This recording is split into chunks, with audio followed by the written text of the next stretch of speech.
Welcome to another week of data mining. Up to this point in the course, we've primarily focused on identifying important features that allow us to distinguish between one class of samples and another class of samples. And we've been focusing on, in particular, genomic mutation information for a class of cancer samples and also for a class of non-cancer samples. And as we've seen in our analysis, there's not just one single mutation, genetic mutation, that can distinguish between the cancer and the non-cancer samples. In fact, there's not even two or even three samples. It seems to be a complex relationship involving multiple genetic mutations. And so we've learned about a powerful technique, the random forest ensemble, which is an ensemble of decision trees constructed using some randomization. And this technique, if applied in its full power, with hundreds or thousands of iterations and with deep decision trees, has been shown to find important mutations or important features that can distinguish our foreground data set, the cancer data set, from the background data set.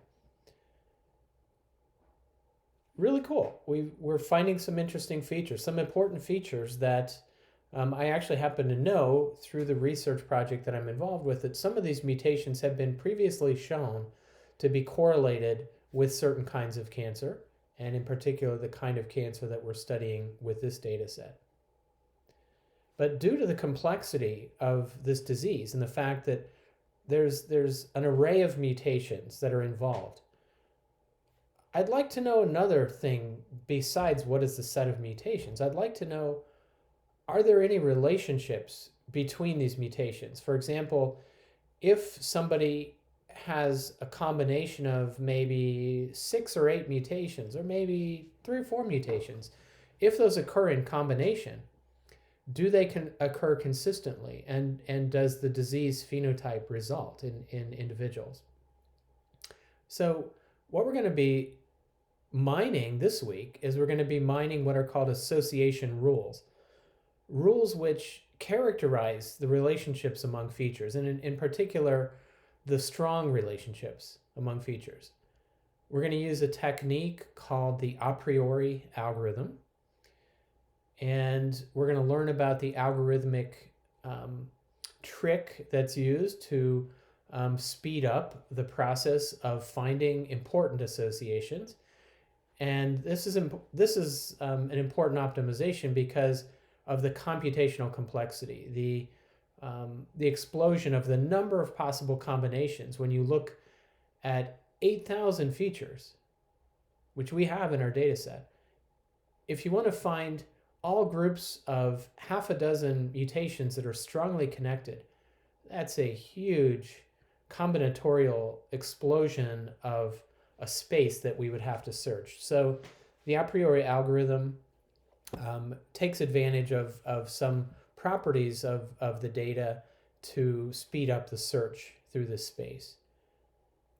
In addition to mining association rules and being able to identify groups of features that co-occur frequently, in addition to just being able to identify those groups, we'll also learn how to quantify the strength of those relationships, and we'll be able to rank the relationships according to their strength in terms of a couple measures called support and confidence. And so we'll be able to pick out the relationships among features that have the most support in the data and in which we have the most confidence.